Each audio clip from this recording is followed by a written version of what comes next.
बिल्कुल, कई खास मेहमान हमारे साथ हैं इस वक्त। जल्दी से कमेंट से जफर इस्लाम मैं आपका लूंगी यहाँ पर, और उसके बाद निशांत रावल जी। ये जो हम बता रहे हैं कूड़े का पहाड़ एक बड़ा मुद्दा, इसके अलावा किस तरह से पुरुष वोटर और महिला वोटर जो हैं उनका वोटिंग पैटर्न रहा है। आपका कमेंट जल्दी जल्दी 30 सेकंड्स प्लीज। पहले जफर इस्लाम जी आपका कमेंट, उसके बाद निशांत रावल। देखिए अदिति जी, जो आंकड़े दिखा रहे हैं आपके एमसीडी पोल में, अभी आपने आंकड़े को दिखा नहीं किस चैनल में चल रहा है, और जो आप मुद्दे अभी मुद्दों की बात कर रहे हैं सारे मुद्दे थे जी। तो ये सारे मुद्दे थे, और मुद्दे में आप जनता जो है बिल्कुल इस मुद्दे से कहीं ना कहीं परेशान थी। आप देखिए, न तो न स्कूलों में न पानी के जो बारे में बात किया था, पानी के बारे में आपने बात किया है, पानी का बड़ा मुद्दा रहा है। लोग बार बार इन लोगों ने गुमराह किया है केजरीवाल की सरकार ने, लोग तराई कर रहे थे, और ये सब सारे मुद्दे थे। और इस मुद्दे की वजह से हमें लगता है कि हमें काफ़ी ट्रैक्शन मिला है, और जो हमारी सरकार जो है वो जो हमारी पार्टी जो है बिल्कुल प्रचंड बहुमत से, इसमें भी एमसीडी के जो आंकड़े आप दिखाएंगे उसमें ज़रूर दिखाएंगे। मुझे लगता है, उम्मीद है कि जो फाइनल रिजल्ट आएगा उसमें भारतीय जनता पार्टी की बड़ी जीत होगी ऐसा, और हम रिटेन करने में एमसीडी में रिटेन रहेंगे, भारतीय जनता पार्टी रहेगी। ये हमें ठीक है। अभी हम एग्जिट पोल दिखा रहे हैं जफर भाई, 7 तारीख को नतीजे आएंगे, और जिस तरह से बड़े बड़े चेहरे बीजेपी की तरफ से कैंपेन के लिए उतारे गए, और आपकी पार्टी की स्ट्रेटेजी रहती है, आप लोकल बॉडीज के जो इलेक्शन है उन्हें भी काफी गंभीरता और संजीदगी के साथ लेते हैं। यहाँ पर इंपॉर्टेंट सवाल यह भी होगा, भ्रष्टाचार की बात की गई, शराब नीति जो थी वो लगातार सुर्खियों में रही, उसे लेकर किस तरह के पैटर्न देखने को मिले प्रीति? जी बिल्कुल, शराब नीति जो कथित घोटाला है उसको लेकर किस तरह के पैटर्न सामने आए, ये भी वोटर्स के सामने एक मुद्दा रखा गया था इस सर्वे के दौरान। एग्जिट पोल में क्या नजर आती है तस्वीर, ये डाल देते हैं दर्शकों के सामने। दिल्ली की शराब नीति में क्या घोटाला हुआ, तो हाँ के जवाब में 37% लोगों ने कहा है कि जी ये शराब घोटाला हुआ। ये नेगेटिवली इंपैक्ट कर सकता है क्या आम आदमी पार्टी को, ये देखना होगा। वहीं 52% लोग ये कहते हैं कि ये घोटाला नहीं हुआ। तो क्या अपनी जो पॉजिटिव इमेज अरविंद केजरीवाल, मनीष सिसोदिया लोगों तक पहुंचाना चाहते थे उसको पहुंचाने में कामयाब रहे? कुछ लोगों का यह मानना है, 11% लोगों का यह मानना है कि हम कह नहीं सकते कि दिल्ली की शराब नीति में घोटाला हुआ या नहीं हुआ, लेकिन यह बहुत बड़ा एक मुद्दा हो सकता था। बीजेपी पूरी तरह से हमलावर थी आम आदमी पार्टी पर इस कथित शराब घोटाले को लेकर, लेकिन कहीं ना कहीं ये जो जवाब आया है आदिति कि 52% लोग कह रहे हैं कि नहीं हुआ ये घोटाला, क्या जो अपनी पॉजिटिव ब्रांडिंग और इमेजिंग कर रहे थे अरविंद केजरीवाल वो करने में सक्सेसफुल हुए, ये देखना होगा। इसका उन्हें एग्जिट पोल्स के जो आंकड़े आएंगे उनमें कितना फायदा पहुंचा आम आदमी पार्टी को एमसीडी चुनाव में।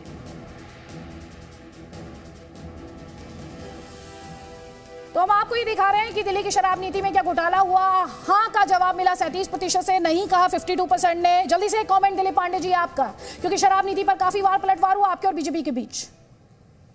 जी बिल्कुल, चूंकि भारतीय जनता पार्टी ने 15 सालों में दिल्ली की जनता के लिए कूड़े कचरे के प्रबंधन के नाम पे कुछ भी नहीं किया, तो वो इस तरह के नॉन इश्यूज को इश्यूज बनाने की लगातार कोशिश करते रहे।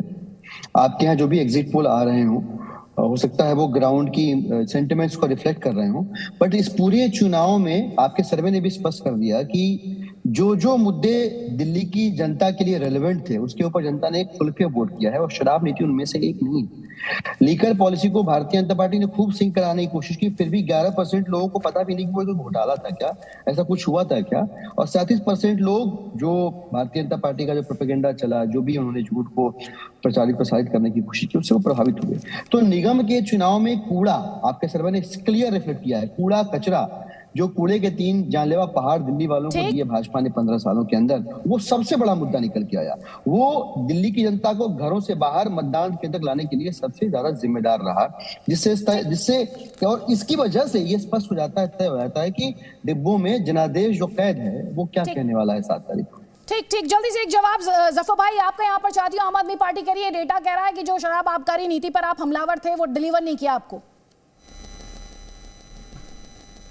देखिए, हमने तो सिर्फ जो सच्चाई थी उसको उजागर किया, जनता के बीच में लाया, बिकॉज ये सारी चीज़ें जो है आपके सामने है, सारे दस्तावेज सामने हैं। जो उन्होंने इतने सारे फ़ोन से लोगों को 125 फ़ोन का इस्तेमाल किया, कितने कॉन्ट्रैक्टर इस्तेमाल किया, जो कमीशन को है वो 3% से बढ़ा के 12% कर दिया, कितना गबन किया, किसके पास पैसे आए, मनी ट्रेल है, ये सारा चीज़ हुआ है। जाहिर है कि धीरे धीरे ये सारी चीज़ें जब पब्लिक डोमेन में आएगी, अभी एजेंसीज़ के पास है, जब पब्लिक डोमेन में आएगी तो ये सारी चीज़ें जो है आम जनता को पता चलेगी। बहुत अभी इलेक्शन से बहुत नज़दीक में ये सारा मामला जो है नज़दीक जो पूरी चीज़ें जो सामने आई है, हो सकता है कि अभी आम लोगों के जहन में इसके बारे में बात ना हो, इसका इलेक्शन पे असर ना हुआ हो या हुआ हो, ये मैं नहीं कह सकता। जब फाइनल आंकड़े आएंगे तो पता चलेगा। लेकिन इतना ज़रूर है कि जो सच्चाई थी वो हम लोगों ने जनता के सामने रखने की कोशिश की कि आए थे करप्शन के खिलाफ, लेकिन करप्शन करने में एक्सपर्ट दिखे। ये पर डेटा लगातार अपने दर्शकों को दिखा रहे हैं, सरकारी स्कूलों को लेकर, शराब नीति को लेकर। हम यहाँ पर अपने दर्शकों से ये भी कहना चाहते हैं कि बहुत इंटरेस्टिंग डेटा आपके स्क्रीन पर होगा, क्योंकि हम आपको ये बताने जा रहे हैं कि किस एज ग्रुप ने किस पार्टी के लिए वोट किया है, वोटिंग पैटर्न क्या रहा है। ये अपने आप में बहुत इंटरेस्टिंग इंसाइट्स होंगे। लेकिन प्रदीप जी, जितना अभी तक हमने अपने दर्शकों को दिखाया कि कैसे किस मुद्दे पर कितना कौन सा मुद्दा आधार बना वोटर की चॉइस का, जल्दी से एक कमेंट आपका। अब यहाँ पर जो मुद्दे बताए गए हैं, जो साफ सफाई का मुद्दा है या फिर शराब घोटाले का मुद्दा है, तो ये मुद्दे बनाए गए थे एक्चुअली। यहाँ पर ऐसा तो है नहीं कि पहले कचरा नहीं था, कचरा पहले भी था, लेकिन अभी इसको बहुत आम आदमी पार्टी ने बहुत स्मार्टली इसको एक मुद्दा बनाया है। क्योंकि शराब घोटाला हो रहा तो बीजेपी उस पर अगेंस्ट में थी, तो यहाँ पर इसको बहुत ही स्मार्टली कैंपेन किया गया है। आम आदमी पार्टी बहुत ही एग्रेसिवली इसको प्रमोट कर रही है और इसको एक मुद्दा बनाकर यहाँ पर वोट लेने की कोशिश की जा रही है। ठीक है। और दिलीप पांडे जी, अभी आपने सुना कांग्रेस पार्टी ये कह रही थी कि आप और बीजेपी एक परसेप्शन की लड़ाई लड़ रहे थे और एक दूसरे के साथ बस खींचतान में व्यस्त थे, काम कुछ नहीं किया आपने। नहीं, मैं इस पे तो क्या ही बोलूं। मतलब कांग्रेस पार्टी इस पूरे चुनाव में और पिछले 2-3 चुनाव में लगातार प्रासंगिक होने का असफल प्रयास कर रही है। उनके प्रयास करने को आप नहीं रोक सकते, लोकतंत्र है, उनका अधिकार है प्रयास करना। बट दिल्ली की पॉलिटिक्स से तो आज की तारीख में कांग्रेस बिल्कुल इरेलेवेंट हो चुकी है और यही धीरे धीरे हर राज्य में होगा, पूरे देश के स्तर पे भी होगा। भारतीय जनता पार्टी का निकम्मापन जो है वो इस एमसीडी के निगम के चुनाव में जो परिणाम आएगा उसके लिए जिम्मेदार है। भाजपा ने 15 सालों में, मतलब पिछले चुनाव की अगर हम बात करें तो कैसे सब्ज बाग दिखाए थे दिल्ली के जनता को कि भाई नए चेहरे, नई उड़ान के नाम पर भाजपा ने नए कलेक्शन एजेंट ला दिए दिल्ली के अंदर। हम सेंटर से फंड लेके आएंगे, इनके सांसद बोले, इसके बाद चुप लगा गए। तो ये सब दिल्ली वालों ने देखा है। दिल्ली ने देखा कि कैसे जो है 3 कूड़े के कैंसर के जानलेवा पहाड़ दिल्ली वालों की जान से खिलवाड़ कर रहे हैं। तो भाजपा को उनके कर्मों का, इनफैक्ट कुकर्मों का जो फल भोगना पड़ा है वो हो रहा है और भारतीय जनता पार्टी इसके लिए जिम्मेदार है। कांग्रेस की जो भी कमेंट्री है वो they're trying to be politically relevant in this debate, but that's their right. तो यहाँ पर जो हम अपने दर्शकों को डेटा इस वक्त दिखा रहे हैं उसमें 2 बातें बहुत इंटरेस्टिंग है। एक तो पुरुषों और महिलाओं ने किस तरह से अलग ट्रेंड्स पर वोट किया, और दूसरा जो इंटरेस्टिंग बात है वो है एज ग्रुप के हिसाब से किसने किसे चुना है, किसके लिए वोट किया है, वो भी इंटरेस्टिंग इंसाइट्स हैं। प्रीति दहिया डेटा सेंटर से हमारे साथ है। और बिल्कुल सबसे ज्यादा इंटरेस्टिंग बात यह है कि इस बार डीलिमिटेशन के बाद, रीयूनिफिकेशन के बाद, एमसीडी के तीनों जो सेंटर्स थे उनके बाद किसको फायदा पहुंचने वाला है। आम आदमी पार्टी ने सबसे पहले आरोप यह लगाया था कि ये चुनाव जून के महीने में होने चाहिए थे, लेकिन डिले करवाए भारतीय जनता पार्टी ने, क्योंकि जून में हमारी हवा अच्छी बनी हुई थी। पंजाब के चुनाव के बाद तो उन्हें नुकसान पहुंच सकता था। क्या उस रिकवरी को मटेरियलाइज कर पाएंगे वोट्स में अपने लिए आम आदमी पार्टी? वहीं दूसरी तरफ किसको कितना फायदा होगा इस बार चुनाव में? जो मुद्दे हम अपने दर्शकों के सामने रख रहे हैं वो मुद्दे थे जिन पर लोग निकलकर, महिलाएं हो पुरुष हो, वो अपने घरों से बाहर आए, उन्होंने एमसीडी चुनाव में अपना वोट कास्ट किया। लेकिन वो मुद्दे किसके लिए फायदेमंद साबित हुए, किसके लिए नुकसानदेह साबित हुए, जल्द ही वो आंकड़े हम जी न्यूज पर सबसे पहले अपने दर्शकों के सामने रखेंगे। सरकारी अस्पतालों में सुधार की बात अगर की जाए तो यह सवाल भी था वोटर्स के सामने। तो कुछ वोटर्स, 38% वोटर्स मानते हैं कि जी बिल्कुल सुधार हुआ है सरकारी अस्पतालों में, वहीं 44% लोग ये मानते हैं कि सरकारी अस्पतालों में कोई सुधार नहीं हुआ है। इसके अलावा 18% लोगों का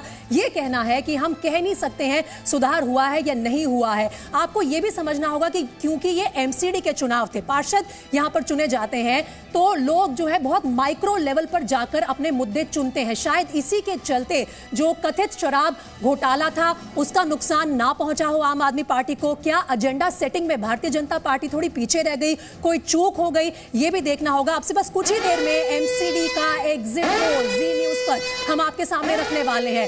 किससे फायदा होगा, किससे नुकसान होगा? क्या आम आदमी पार्टी बीजेपी को हटा पाएगी एमसीडी से, जो पिछले 15 सालों से दिल्ली की एमसीडी पर राज कर रही है? इस बार सिर्फ एक मेयर चुना जाएगा, वो कौन सी पार्टी का होगा? जल्द ही जी न्यूज पर ये तमाम एग्जिट पोल के जो आंकड़े हैं हम आपके सामने रखने वाले हैं। लौट रहे एक छोटे से ब्रेक के बाद।